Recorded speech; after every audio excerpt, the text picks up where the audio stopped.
좀 걱정이기는 합니다. 최근에 며칠 새 코로나 확진자 수가 많이 늘어났죠. 그리고 어제 오늘 200명이 넘어섰습니다. 그래서 우리가 방역 수칙을 더 잘 지키고 더 조심을 해야겠습니다. 교회에 오실 때는 꼭 마스크 코까지 잘 덮어서 쓰시고, 교회에 오시면 발열 체크기가 있으니까 발열 체크를 해 주시고 손소독도 해 주시고, 그렇게 주의하고 우리가 조심하면 훨씬 도움이 될 겁니다. 그래서 저도 그동안에 말씀을 전할 때 이 앞에서 마스크를 쓰다가 벗다가 했습니다만은 좀 불편하지만, 그리고 여러분이 듣기에 좀 깨끗하지, 음질이 깨끗하지 못하지만 마스크를 쓰고 말씀을 전하는 것을 이해해 주시기 바랍니다. 오늘 특별한 주일입니다. 1년에 한 번 있는 추수감사 주일인 거 우리가 다 알고 있죠. 이 귀한 날 여러분을 만나게 돼서 더 기쁩니다. 이 자리에 모이신 여러분, 그리고 온라인으로 함께 말씀을 드리는 여러분 모두에게 감사할 일이 눈사태처럼 쏟아지기를 주님의 이름으로 축복합니다.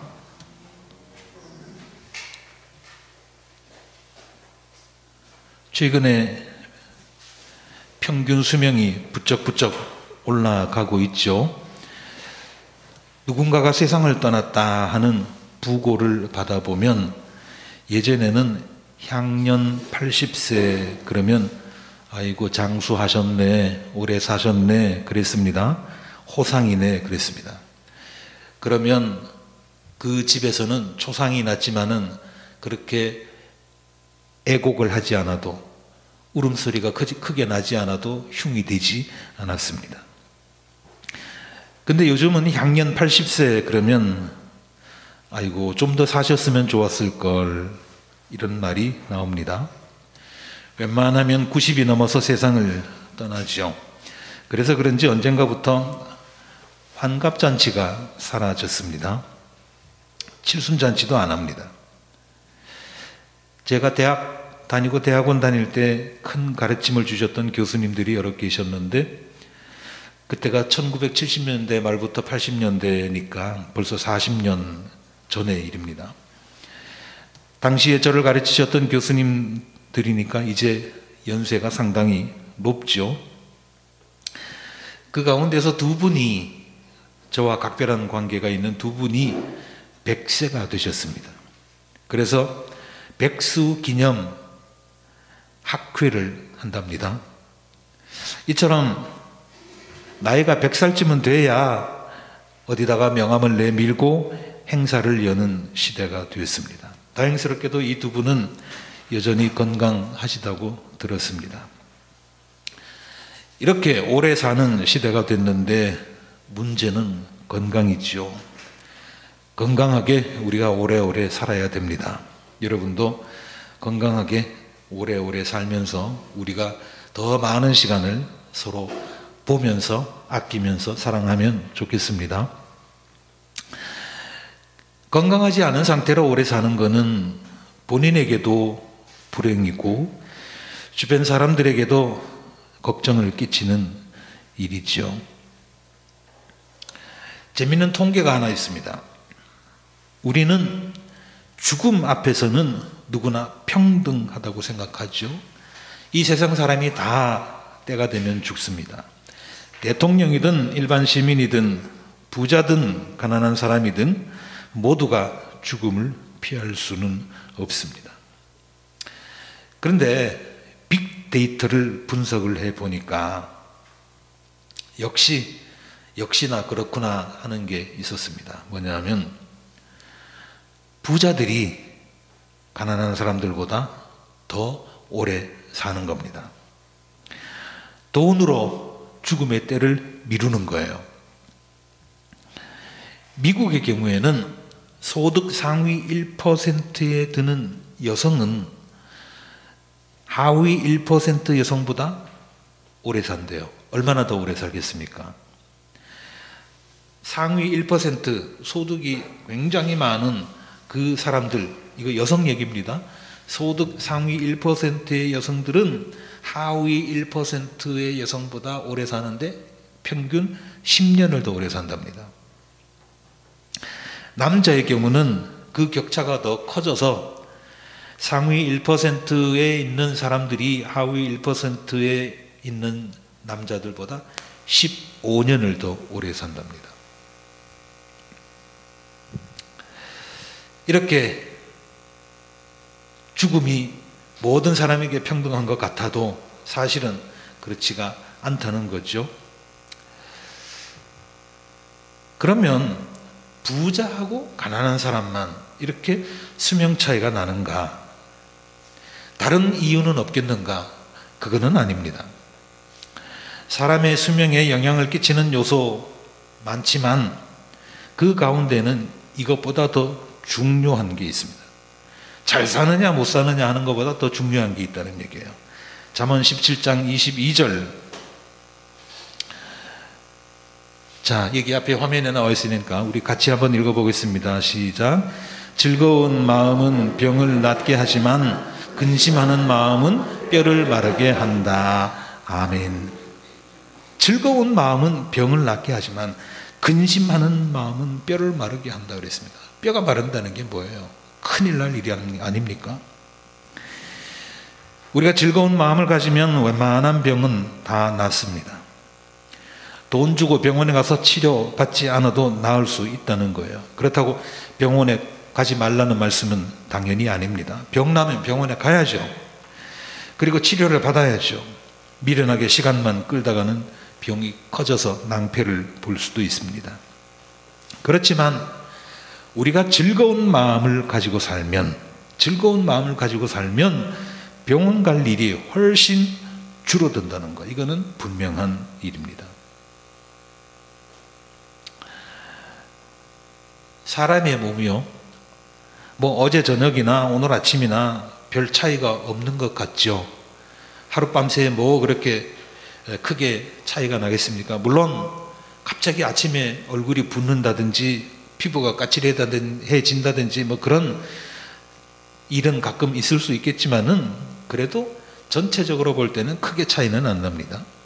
그런데 그게 한 1년, 2년, 5년 이렇게 가고 나면 여러분 시간 날 때 여러분은 폰에 들어있는 옛날 사진들 한번 꺼내 보십시오.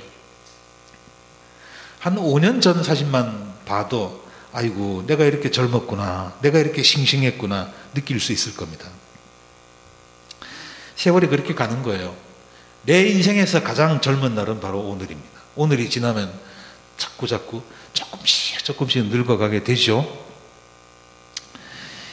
이렇게 서서히 우리 몸이 변화되어 가는데 사람 몸에는요 세포가 있는데 그 세포가 개수가 얼마나 되느냐 하니까 한 70조 개 정도가 된다 그래요. 70조 개. 엄청난 숫자죠. 이 수많은 세포가 쉴 새 없이 살아나고 죽을 놈은 죽고 그렇게 해서 서서히 우리 몸이 교체가 돼 가는 거예요. 그러다가 돌연변이가 생깁니다. 갑자기 엉뚱한 놈이 하나 튀어나오는 거예요. 그게 뭐냐면 그게 암세포입니다. 정상적으로 죽을 세포는 죽고 새로 나올 세포는 나오고 그렇게 하면 암이라는 게 우리가 걸리지 않는데 이게 돌연변이가 생긴다는 거예요. 그런 암세포가 하루에 얼마 정도가 생길 것 같습니까? 하루에 5,000개쯤 생긴답니다. 5,000개. 그렇다고 암세포 5,000개 생겼으니까 나는 암 환자야 이제 죽을지도 몰라 그럴까요? 아닙니다. 안 죽어요. 이렇게 5,000개씩이나 암세포가 생긴다고 해서 다 암에 걸리는 것은 아닙니다. 우리 몸에는요 NK세포라는 게 있다고 그래요. NK세포. N이 뭐냐면 내추럴, 자연스러운, 자연적인, 그리고 K는 킬러. 그렇게 해서 내추럴 킬러 셀이라고 하는 NK세포가 있는데, 이게 뭘 하는 거냐 하면 암세포를 무찌르는 역할을 합니다. 그래서 이 NK세포가 활성화가 되면 암세포가 웬만큼 나타나도 다 없어진다는 거예요. 실제로 하루에 5,000개쯤은 기본적으로 생기는데, 그거를 이 NK세포들이 다 방어를 해준다는 겁니다. 학자들이 연구를 해보니까 놀라운 사실이 발견이 됐습니다. 그게 뭐냐면, 이 NK세포, 싸움꾼 아니에요. 암세포를 몰아내는 군인 역할을 하잖아요. 그러려면 힘이 세야 될 거 아닙니까? 어떻게 하면 이 NK세포가 힘이 세질까? 어떻게 하면 이 NK세포가 더 활성하게 활발하게 움직일까 연구를 해봤더니 그 원인이 뭐냐? 기쁨이라는 거예요. 우리가 기쁨이 충만하면 NK세포가 힘을 얻어서 암세포를 잘 물리치고, 이게 기쁘지 않고 우울해지기 시작하면 NK세포가 힘을 잃어가고 암세포가 오히려 힘을 얻어간다는 겁니다. 즐거운 마음이라고 하는 게 이렇게 중요한 거예요. 성경에 즐거운 마음이 병을 낫게 한다는 얘기가 괜한 소리가 아닙니다. 과학적인 근거가 있는 말씀이에요.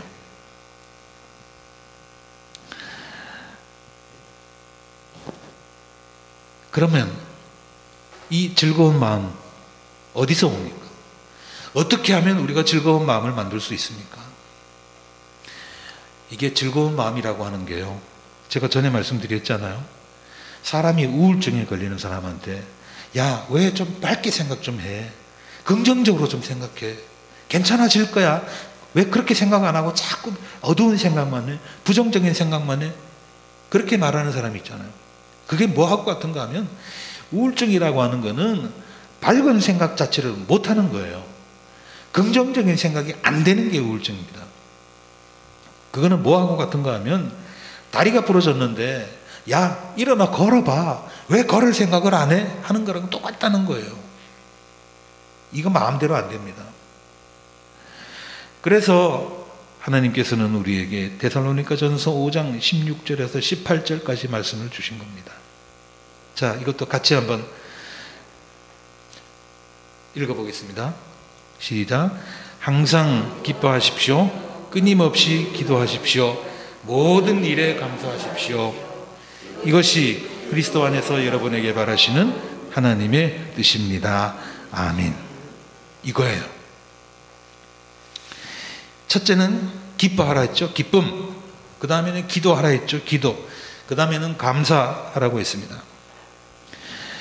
사람이 기뻐하는 거, 기도하는 거, 감사하는 거, 이 세 가지는요, 따로 떨어져 있는 게 아니라 세트예요. 같이 가는 거예요. 자, 우리가 우울할 때, 기쁜 마음이 안 생길 때 억지로 기쁜 마음 못 만든다고 했잖아요. 그럼 어떻게 해야 돼요? 그래서 이 세 가지를 세트로 묶어 놓은 거예요. 기도하면 우리가 기쁜 마음이 생깁니다. 자, 다리가 부러졌을 때 그 부러진 다리를 무릅쓰고 일어날 수는 없지만 기도할 수 있잖아요. 마찬가지입니다. 우리가 우울증에 걸린다고 할지라도, 긍정적인 생각을 못한다고 할지라도 기도할 수 있잖아요. 그리고 또 하나, 감사하는 거. 감사할 수 있잖아요. 억지로라도 해야 됩니다. 그래서 어떤 사람은 이런 얘기를 해요. 하루에 500번만 감사합니다, 감사합니다 하면 복이 굴러 들어온다는 거예요. 정말로 그렇습니다. 일부러라도 그저 지나가다가 부딪혀도 아이고 감사합니다. 코너를 돌 때도 아이고 감사합니다, 감사합니다. 입에 달고 감사합니다, 감사합니다를 입에 달고 살라고. 그건 할 수 있잖아요. 그렇게 하면 이 세 가지는 같이 올라가는 거예요. 기쁨도 올라가는 거예요. 그게 감사의 선순환입니다. 이사야서 40장 31절 말씀, 아까 우리 집사님 잘 읽어주셨습니다마는 다시 한번 이사야서 40장 31절 말씀 우리 같이 한번 읽어봅니다. 시작. 오직 주님을 소망으로 삼는 사람은 새 힘을 얻으리니 독수리가 날개를 치며 솟아오르듯 올라갈 것이요 뛰어도 지치지 않으며 걸어도 피곤하지 않을 것이다. 아멘. 주님을 소망으로 두고 삼는 사람은 새 힘을 얻는다고 했습니다.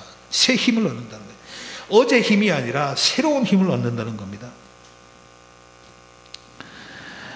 세상 사람들이 다 기진맥진 힘없이 헤맬 때에도 주님을 소망으로 삼는 사람은 새 힘을 얻는다고 했습니다. 주님을 소망으로 삼는 사람 어떤 사람입니까? 하나님 만나는 것을 항상 기뻐하는 사람입니다. 끊임없이 하나님께 기도하는 사람입니다. 모든 일에 감사하는 사람입니다. 아까 제가 말씀드렸잖아요. 억지로라도 하라고 그랬지 않습니까? 우리가 기도 안 나올 때 어떻게 합니까? 항상 기도하라고 했죠. 항상 기도하라고 했는데 기도 안 나오면 어떻게 해야 됩니까? 안 나올 때 있어요. 뭔가 기도는 하긴 해야 되겠는데 이 도무지 기도가 말문이 안 열리는 겁니다. 그래서 예수님께서 우리에게 주기도문을 주신 거예요. 주기도문. 기도 안 나오면 주기도문이라도 하루에 100번씩 외우세요. 굉장히 훌륭한 기도입니다. 아까 말씀드린 대로 감사합니다, 감사합니다를 일부러 세가면서 하루에 몇백 번이라도 하면 금방 효과가 나타납니다. 오늘 우리가 추수감사주의를 맞이해서 하나님께 감사하는 것은 기쁨의 쿠폰을 한 보따리 얻는 일입니다.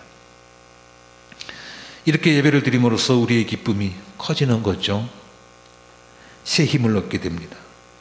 이와 같은 복을 추수감사절인 오늘뿐만 아니라 날마다 누리시기를 주님의 이름으로 기원합니다.